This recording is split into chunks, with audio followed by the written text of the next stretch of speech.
Welcome to this deep dive into the research on Rituximab for treating idiopathic inflammatory myositis. Um, as neurologists, you're on the front lines of managing these really complex cases.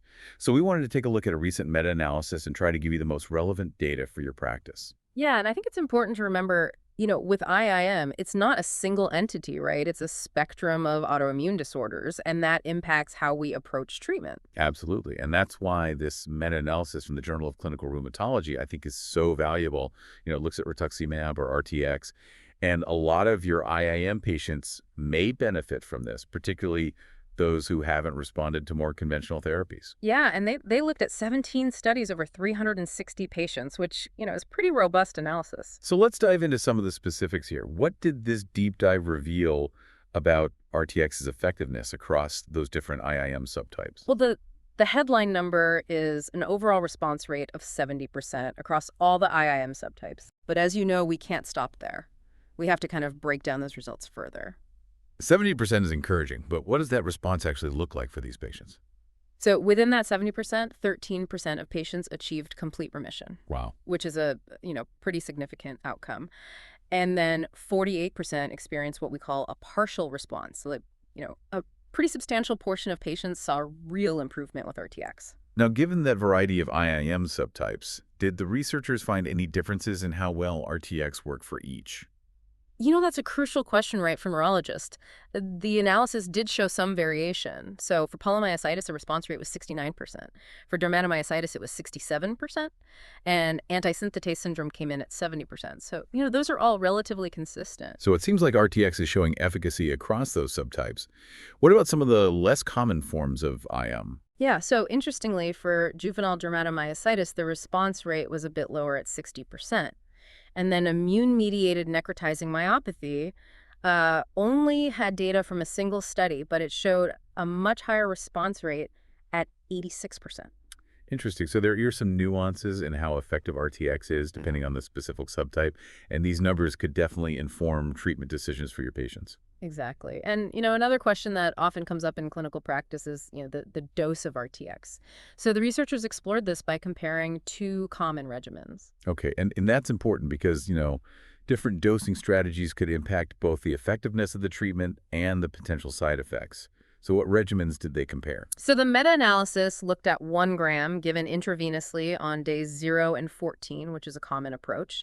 And they compared that with a regimen of 375 milligrams per square meter of body surface area given weekly for 4 weeks. Okay, so those are very different approaches. Did they find that one was more effective than the other? You might expect to see a difference, but surprisingly, both regimens showed very similar overall response rates, 68% for the first regimen and 71% for the weekly doses. Okay. So, that's valuable information for clinicians.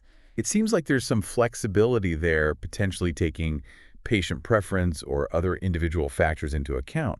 But as with any powerful treatment, we also need to discuss the potential downsides. So what did this research reveal about RTX's side effects? Yeah, so the meta-analysis highlighted two primary areas of concern: infusion reactions and infections. Okay. Infusion reactions, which occurred during or shortly after the infusion, affected 18.5% of patients in the studies. So that's a considerable number of patients who experience these reactions. It is. Can you talk a bit about what those reactions look like? Yeah, so the severity of these reactions can vary significantly. Some patients experience milder symptoms like chills or a rash, but others might have more severe reactions like difficulty breathing or even drops in their blood pressure. These can be really frightening for patients and challenging to manage. It definitely underscores the importance of close monitoring during and after those infusions. What about infections? We know that immunosuppressants like RTX can increase the risk of infection. Yeah, you're absolutely right. It's a crucial point. The meta-analysis found that infections occurred in 12.4% of patients who received RTX. And again, these infections can range from common colds to more serious bacterial or viral infections. So vigilant monitoring for any signs of infection is going to be essential when using RTX for IM. Yeah. How does this knowledge about side effects impact our approach to using this treatment? Well, it's crucial to balance the potential benefits of RTX with a realistic understanding of the risks. And, we need to equip ourselves with the knowledge to make informed decisions with our patients. And that's where a critical appraisal of the research comes in, I think.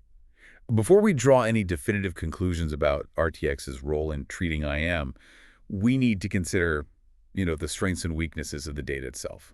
You're absolutely right. And this meta-analysis included a variety of study designs, and that impacts the overall strength of the evidence. Okay, so what types of studies were included, and how does that affect our interpretation of the results? So ideally, we want to see randomized controlled trials. Those are the gold standard in medical research. Right. This meta-analysis did include one randomized controlled trial, but the majority of the studies, 16 in total, were observational. And observational studies, while valuable for real-world data, come with their own set of limitations, right? Exactly. Observational studies don't have that same level of control that you get with randomized trials. So there's a greater potential for bias to creep into the results, and that's something that clinicians, should always keep in mind. So how do the researchers address these variations in study quality? Did they take steps to account for potential bias? Yeah, they did. They used established tools to assess the risk of bias in each study. So for the randomized controlled trial, they used the Cochrane Risk of Bias tool. And for the observational studies, they used the Newcastle-Ottawa scale. And these tools systematically evaluate different aspects of study design and execution that could introduce bias. So they're not just taking the findings at face value. They're really critically evaluating each study's methodology. What did that evaluation reveal? Well, as you might expect, the randomized controlled trial showed a low risk of bias across most domains. However, most of the observational studies showed a moderate risk of bias. Okay, that makes sense given, the inherent challenges of observational studies.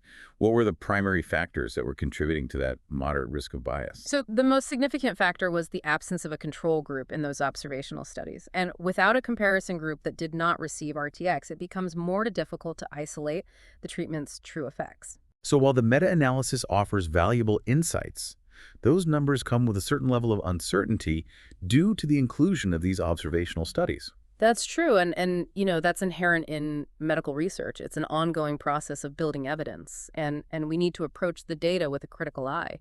This emphasizes the importance of informed interpretation. We can't just accept the numbers blindly. We need to consider the context, the methodology, the limitations of the research. Absolutely. And beyond the study designs, there are other important details within the meta-analysis that can help neurologists apply these findings to their practice. So, for instance, the analysis revealed that nearly all of the patients included in these studies had actually tried other treatments before starting RTX. So these weren't first-line treatment cases. These patients had already gone through other therapeutic options. Right. Most of them had been treated with at least two other medications, including things like methotrexate, azathioprine, intravenous immunoglobulin. And the fact that they were then given RTX suggests that these were patients with more severe or treatment-resistant forms of IIM. So in a sense, these were the tougher cases, the ones where conventional therapies hadn't achieved the desired results. Right, and that's a critical piece of context because it implies that the 70% overall response rate we observed with RTX might be even more remarkable considering these patients' prior treatment history. It really kind of reframes our perspective on those numbers, Yeah. and it speaks to RTX's potential value as a treatment option for those patients who haven't found relief through other means. Yeah, and going back to our discussion of side effects, we talked about infusion reactions and infections. I think it's worthwhile to delve a little deeper into what those actually look like in clinical practice. Yeah, let's translate those percentages into real-world scenarios. What specific symptoms should neurologists be on the lookout for in their patients who are receiving RTX? Okay, so with infusion reactions, as the name suggests, these occur during or shortly after the RTX infusion. And as we mentioned earlier, the severity can range from mild to severe. Can you give us some concrete examples of what those different levels of severity might look like? Sure. So mild infusion reactions might manifest as chills, a rash itching. These are usually manageable with simple interventions like slowing down the infusion rate or giving antihistamines. However, in some cases, patients can develop more serious reactions. Things like difficulty breathing, wheezing, chest pain, a drop in blood pressure. Those are certainly scenarios that require immediate attention and intervention. Mhm. What can neurologists do to help prevent or mitigate these reactions? Well, pre-medication with corticosteroids and antihistamines is standard practice to reduce that risk of infusion reactions. And careful monitoring during the infusion is also critical, watching for any early signs of a reaction. And what about infections? We mentioned that RTX increases susceptibility to infections. What types of infections are we most concerned about? So because RTX suppresses the immune system, it can increase the risk of a wide range of infections. We're talking about everything from common colds, urinary tract infections to, more serious pneumonia skin infections or even reactivation of latent viruses. So vigilance is key here.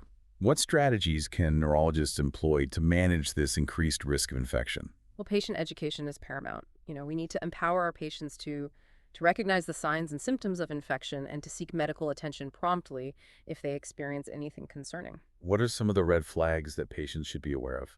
So, fever is always a warning sign, but we also need to advise patients to be alert for, any new or worsening cough, sore throat, skin redness, or swelling changes in urination or unusual fatigue.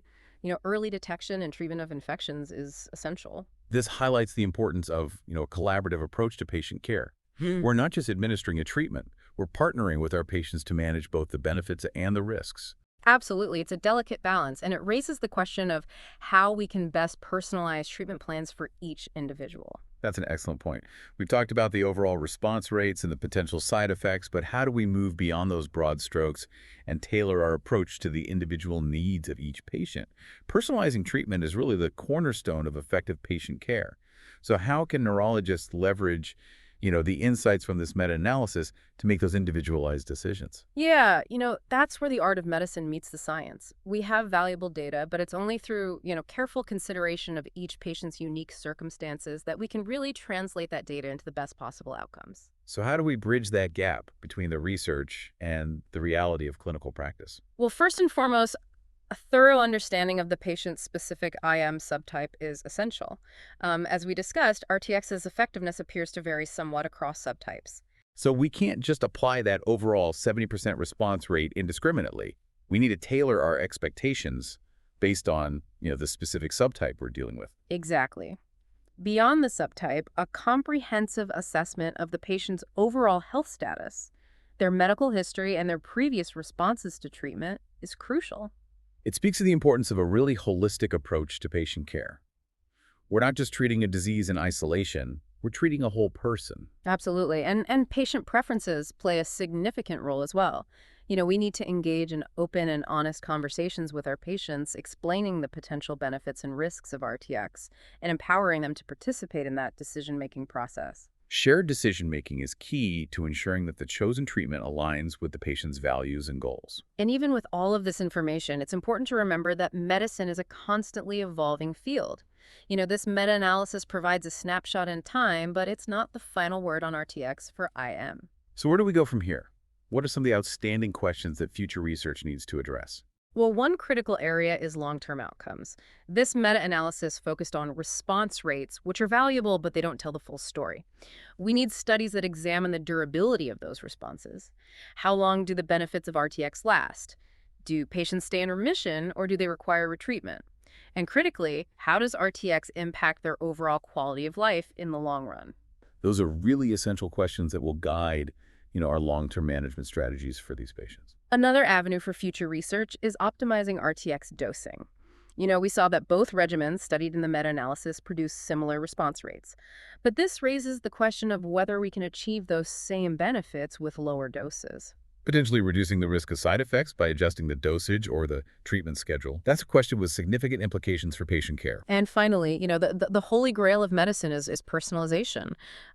We know that EIM is a heterogeneous group of disorders, and it's highly likely that patient responses to RTX are influenced by, a myriad of factors, their specific subtype, the severity of their disease, their genetic background, and even their lifestyle choices could all play a role. So a one-size-fits-all approach to RTX therapy is unlikely to yield the best results for every patient. We need to move towards a more tailored approach. Precisely.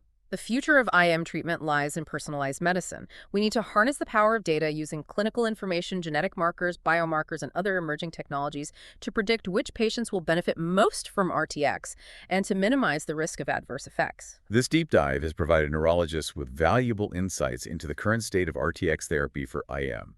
The data we've discussed will undoubtedly inform your clinical decision-making, but as with all areas of medicine, the quest for knowledge continues. Keep asking those challenging questions. Stay abreast of the latest research. Engage in, thoughtful discussions with your colleagues and most importantly, never lose sight of the individual patient in front of you. That's the essence of compassionate and effective neurological care. Thank you for joining us for this in-depth exploration of rituximab for idiopathic inflammatory myositis.